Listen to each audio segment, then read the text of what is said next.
Hi YouTube. I wanted to do a video on breaking the cycle on poverty. This is something that I've been thinking a lot about lately, especially as the middle class shrinks and more and more people find themselves in a pretty tough spot economically.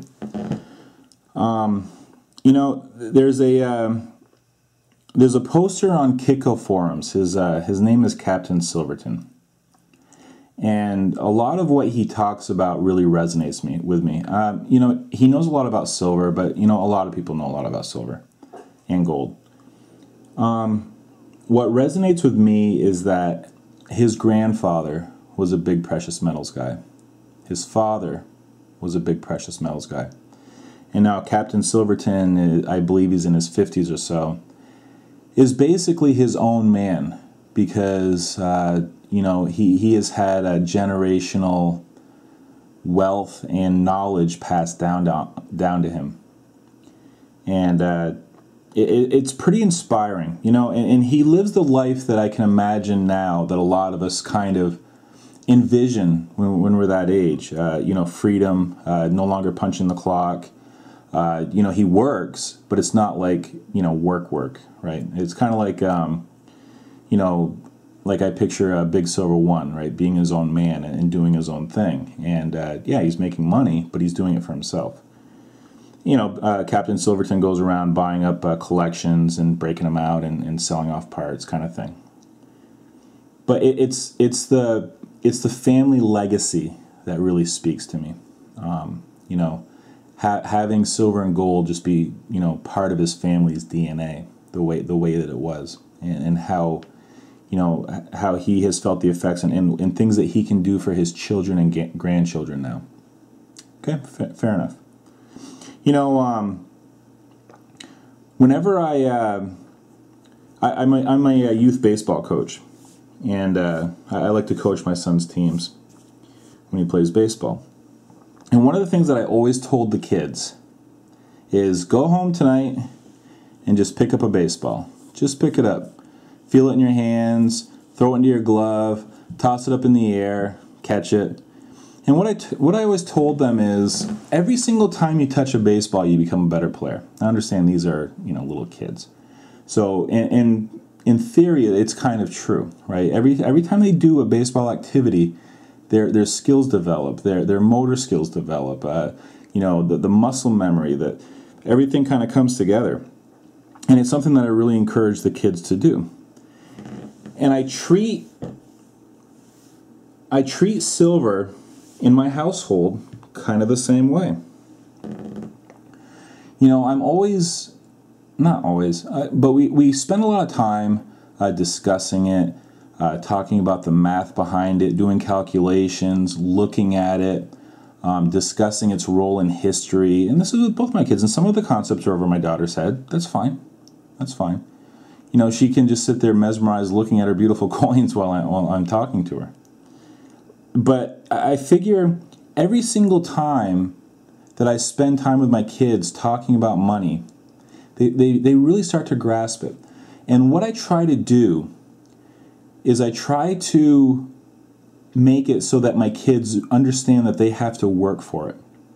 Okay, it'd be very easy for me just to say to my kids, here, oh, you want that silver coin? Here's $30, go get it, right? And I don't do that. And the nicest thing for me now as a parent is my kids don't even ask for money. They usually say, what can we do to earn it? Now, don't get me wrong, I'm not, I'm very generous with my kids, okay? And out of the blue, I do stuff. But I always want to make it known to them that if there's something that you want, you have to work for it. There's just no other choice. There's just no, dad isn't an ATM. And you're going to have to go out and work for it. And sometimes, yes, I recognize there's something that they really want, and we do just get it for them, but not because they ask. I feel like it's important to pass down that kind of approach and that kind of work ethic to your kids. And sometimes it's just joking around. My son will have his silver and copper out, and he'll be looking at it, and I'll just kind of, we just read The Hobbit. And I'll say, what are you working on, Smog's Lair over there? with kids, you don't have to quote Shakespeare all the time, right? You can just be silly and dumb. And that's what I do. I'm good at it. But the point is, it's something that I would like. See, my parents really were awful with money, guys. Awful. I can't even tell you how bad they were with money. They were awful. They were a disaster. Okay, my father was basically saved by the fact that his company gave him a pension for the rest of his life. Without that backing him up, he'd be part of the elderly poor right now. He just would be. He's not really elderly, he's in his 60s. It was literally a safety net that just kind of saved him from every poor decision he ever made. He and both of my parents. And it's just something that I'm determined to not happen to the next generation.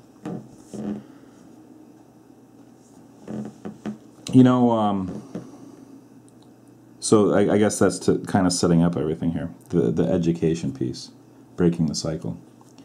My buddy has a beer and wine store, and my kids will, during the summer, they sell brownies and lemonade there. And there was a day this summer that they did that. It was actually to make money for the Zombucks round.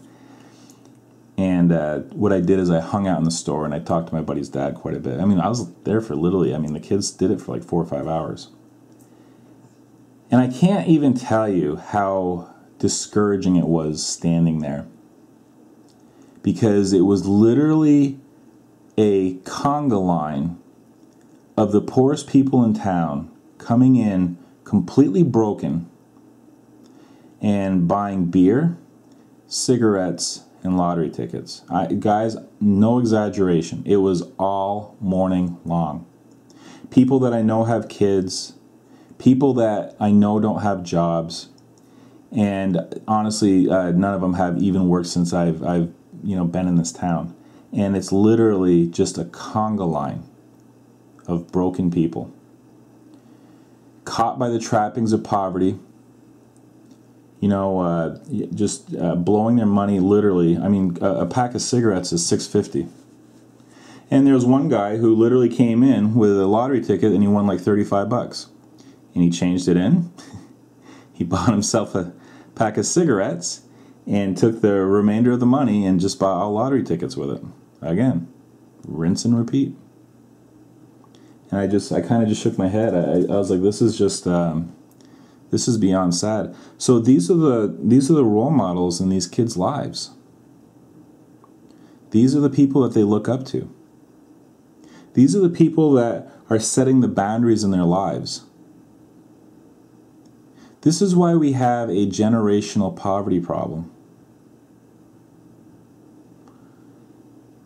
One thing that I try to do is I am a big believer in youth sports because I believe that a lot of these kids need this kind of, they need structure, they need discipline, they need guidance, they need a firm hand, they need to understand what it's like to work towards a common goal with like-minded people, okay? Which is a funny way of saying trying to win as a baseball team. I'm a real big believer in that, and what I would do is, and understand, I started coaching my son when he was 7, so it's not like, some of these kids had never picked up a baseball, but I encouraged, their parents, because my son was friends with some of these kids, to have their kids sign up for baseball. And if they said they couldn't afford it, I floated the money for them. And it's like $30, $35. But the point is, these kids need somebody to take interest in their lives. Everybody that escapes poverty, I guarantee, if you were to do some kind of a poll, you would find that somebody in their lives took notice and took an interest in them and gave them something to work towards and aspire to, because it often doesn't happen in their own house. Like I said, these people have basically given up, and nothing's really going to change that. You almost have to, I don't want to say it like this. I don't want to say you almost have to write them off. But in a way, there's really nothing that can be done there. There's not going to be any systemic changes that's going to happen. There's not going to be a systemic change that's going to change this. All you can do is try to impact somebody's life around you, right? And try to help them. If it's a son's friend, maybe it's a niece or nephew. But whatever it is, you can be that rock solid influence in their life and try to help them escape this. Because monetarily, their parents probably won't. There's too many trappings of poverty. People often say that if you want to be successful, you have to think like a millionaire. And there are certain ways that millionaires think. Josh Galt certainly touched on that a lot with his Millionaire series. I mean, that's thinking like a millionaire. Well, unfortunately, people that are in poverty think like the poor.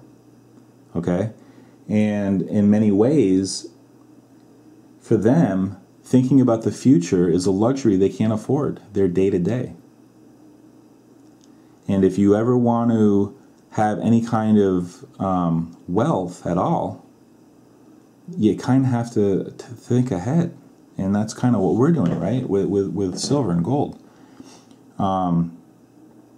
The trappings of not having access to credit, or cheap credit, I should say. They have access to credit, but it's extremely expensive. Payday loans.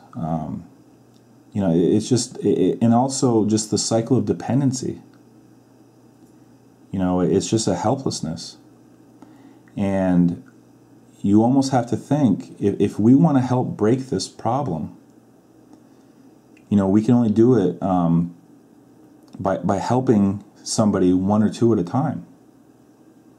So it's what I try to do. It's small, but like I said, I try to do it through coaching.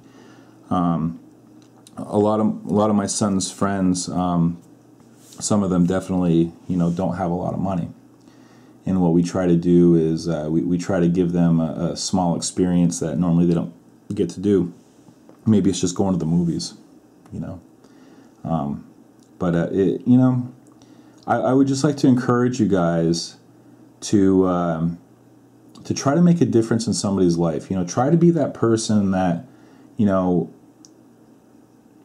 the kid that makes it can look back on it and say, that person mentored me. That person was the rock solid